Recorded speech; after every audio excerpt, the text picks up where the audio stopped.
మీరు ఎంత మంచిగా ఉన్నా, ఎంత ఓపికగా భరిస్తున్నా, మీ అత్తగారు మారట్లేదా? నేను ఏం తప్పు చేశాను అని ప్రతిరోజు రాత్రి ఏడుస్తున్నారా?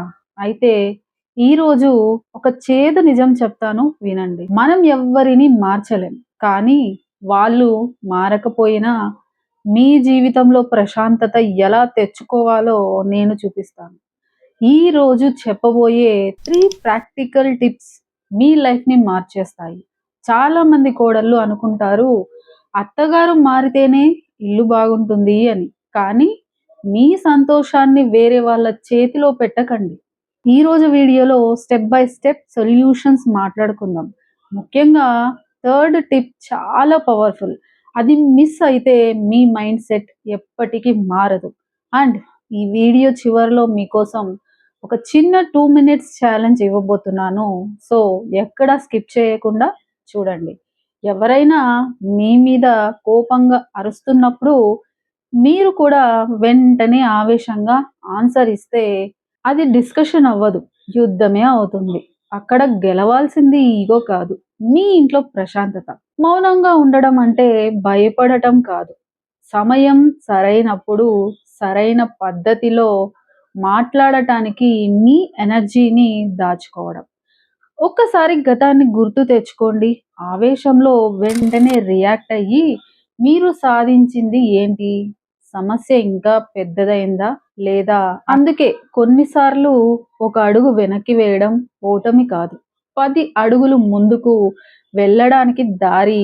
మనం చేసే అతి పెద్ద తప్పు అత్తగారు ఏమన్నా సరే భర్త ఆఫీస్ నుండి రాగానే ఒక కంప్లైంట్ బాక్స్ లాగా అన్నీ ఆయన మీద పడేస్తాం. పాపం ఆయన ఇటు అమ్మని ఏమనలేక అటు భార్యని వదులుకోలేక మధ్యలో నలిగిపోయాడు. కొంతకాలానికి మీ మీద చిరాకు పడటం స్టార్ట్ చేస్తాడు.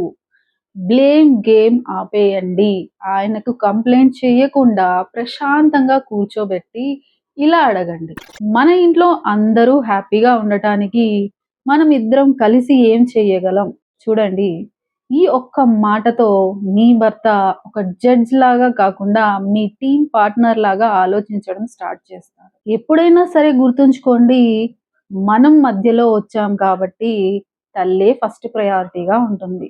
మీరు అది గమనించి మనం దానికోసం ఫస్ట్ ప్రయారిటీలోనే ఉండాలి అని ఆలోచించకుండా మనం చెప్పింది కూడా వింటే బాగుంటుంది కదా అన్న దారిలో ఆలోచించి మీరు ఏది చెప్పాలి తనకు, ఏది చెప్పకూడదు అని ఆలోచించి చెప్పడం మొదలు పెట్టారంటే మీ మీద ఒక నమ్మకం ఏర్పడి మీరు ఫస్ట్ నుండి తనతో ఉండి ఎలా చూసుకుంటారో అన్న ఆలోచన ఏర్పడితే, ఆ నమ్మకం ఏర్పడితే మీ జీవితం మొత్తం మీద మీరు ఏది చెప్పినా తను నమ్ముతారు.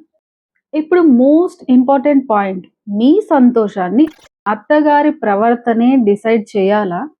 ఆవిడ బాగుంటే మీరు హ్యాపీ.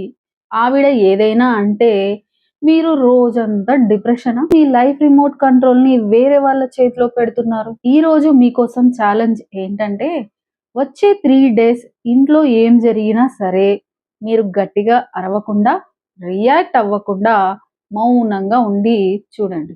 మార్పు మీకే కనిపిస్తుంది. ఈ 3 టిప్స్‌లో మీకు ఏది బాగా నచ్చింది? అత్తగారితో మీకున్న బిగ్గెస్ట్ ఛాలెంజ్ ఏంటో కింద కమెంట్‌లో కమెంట్ చేసి చెప్పండి. ప్రతి కమెంట్‌కి నేను పర్సనల్‌గా రిప్లై ఇస్తాను. ఈ వీడియో ఇంకొక హౌస్ వైఫ్‌కి హెల్ప్ అవుతుంది. తప్పకుండా షేర్ చేయండి. సబ్స్క్రైబ్ చేసుకోవడం మర్చిపోకండి. ఫాలో అవ్వండి. కమెంట్ చేయండి, షేర్ చేయండి, లైక్ చేయండి. రోజులో కనీసం ఒక గంట కేవలం మీకోసం దాచుకోండి. ఒక మంచి బుక్ చదవండి, వాకింగ్ చేయండి, దేవుడి రూమ్‌లో ప్రశాంతంగా కూర్చోండి. లేదా ఏదైనా కొత్త స్కిల్ నేర్చుకోండి.